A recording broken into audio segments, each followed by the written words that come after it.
নমস্কার বন্ধুরা, চলুন ঝটপট আপনাদেরকে কম খরচের মধ্যে বিরিয়ানি করে দেখাবো। তার জন্য এখানে আমি একটা এঁচোড় নিয়েছি। এখন তো বাজারে খুব কম দামে এঁচোড় পাওয়া যাচ্ছে। আমি এঁচোড়টা ভালো করে নুন আর ফেটানো টক দই দিয়ে আর আদা রসুন পেস্ট দিয়ে কিছুক্ষণ ম্যারিনেট করে রেখে দেবো। এঁচোড়টা একটু দেখে নেবেন, এখন তো সেরকম এঁচোড় পাওয়া যায় না, একটু বিচিটা যাতে কম থাকে সেরকম দেখে কিনবেন।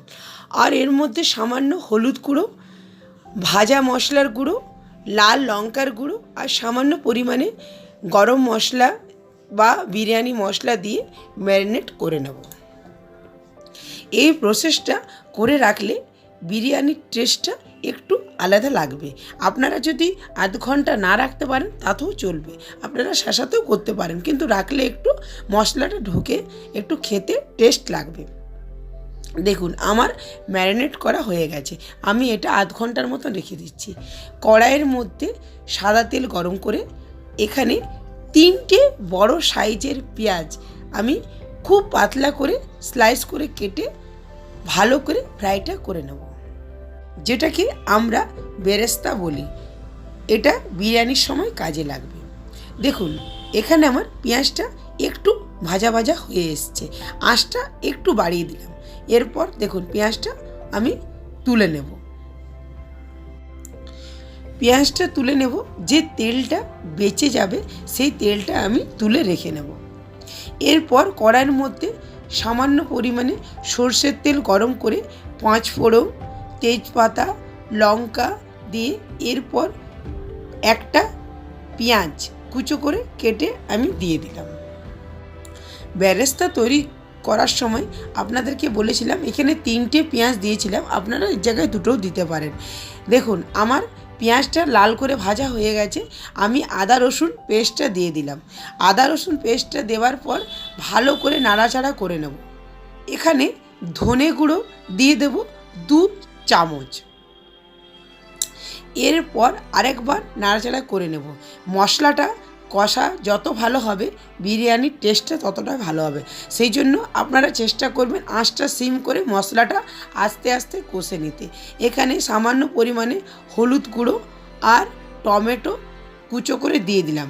টমেটো এখানে 2টো ছিল। দেখুন মশলাটা কষা হয়ে এসছে। এরপর এখানে আমি টক দই দিয়ে দেব। টক দই এখানে 1 বাটির মতন ছিল, আমি খানিকটা দিয়েছিলাম ম্যারিনেটের সময়, আর এখানে দিয়ে দিলাম খানিকটা, মানে হাফ বাটির থেকে কিছুটা কম এখানে দিলাম, যেহেতু ওখানে হাফ বাটির থেকে একটু বেশি দিয়েছিলাম। আমি মশলাটা ভালো করে নাড়াচাড়া করে নেব। দেখুন মশলার থেকে তেল ছেড়ে এসেছে। এরপর এখানে জল দিয়ে দেব। জল দেব 1 গ্লাসের মতন। ভালো করে মশলাটা ফুটিয়ে নিতে হবে। মশলাটা ফুটে গেলে আমি এঁচোড়টা দিয়ে দেব। এঁচোড়টা দেওয়ার পর 10 মিনিটের মতন ঢাকা দিয়ে ভালো করে কষে নিতে হবে। মশলার যে কাঁচা গন্ধটা সেটা চলে যাবে। আমি আপনাদেরকে বলে দিই, আমি যে বিরিয়ানিটা তৈরি করলাম এটা হচ্ছে আমার যে বাড়িতে চাল আছে ভাত খায় সে চাল দিয়ে করলাম। আপনারা এর জায়গায় দেরাদুন রাইস, বাসমতি রাইস, যে কোনো রাইস নিতে পারেন। আমি এখানে সেসব চাল ব্যবহার করলাম না, আমরা যে চালের ভাত খাই সেই চাল দিয়ে আজকে বিরিয়ানি করে আপনাদেরকে দেখাবো। দেখুন আমার এঁচোড়টা হয়ে গেছে। এরপর একটা কুকার নিলাম। কুকারের মধ্যে যে তেলটা আমি বেরেস্তা ভেজে তুলে রেখেছিলাম সেই তেলটা দিয়ে দিলাম। আর এখানে আমি ভাতটা তৈরি করেছিলাম, গরম মশলা, পুদিনা পাতা, সামান্য লবণ আর তেল দিয়ে ভালো করে ভাতটা আমি ঝরঝরে করে রেখেছিলাম, সেই ভাতটা নিচে দিয়ে দিলাম লেয়ারের মধ্যে। এরপর সামান্য পরিমাণে নুন, গরম মশলার গুঁড়ো বা বিরিয়ানি মশলার গুঁড়ো যে কোনো আপনার ব্যবহার করতে পারেন। আমি এরপর বেরেস্তা, পুদিনা পাতা দিয়ে এঁচোড়টা দিয়ে দেবো।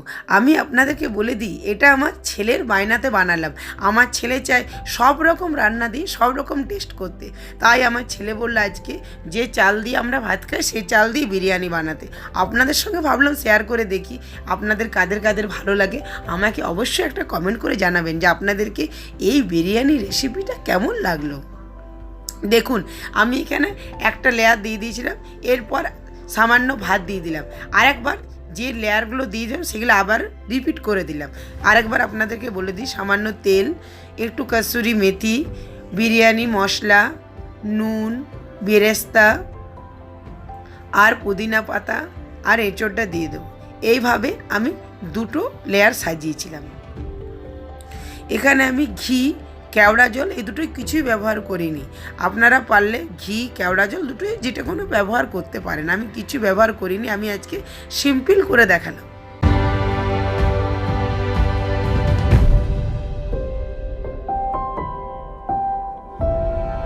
দেখুন আমার বিরিয়ানিটা সাজা হয়ে গেছে। এরপর উপর থেকে কিছুটা ভাত ছড়িয়ে দিলাম, এরপর ভাজা পেঁয়াজ, নুন, বিরিয়ানি মশলা, পুদিনা পাতা সব দিয়ে আমি উপরটা সাজিয়ে দেব।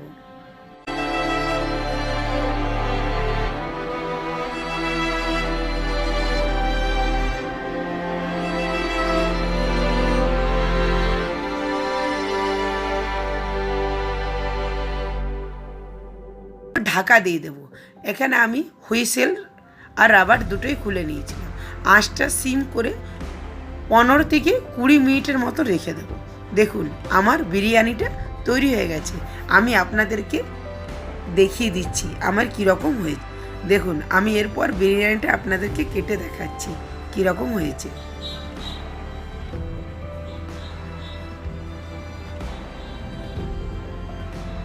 চোরের বিরিয়ানি আপনাদের ভালো লাগলে প্লিজ লাইক, শেয়ার, সাবস্ক্রাইব করতে ভুলবেন না নতুন ভিডিও আপডেট পাওয়ার জন্য।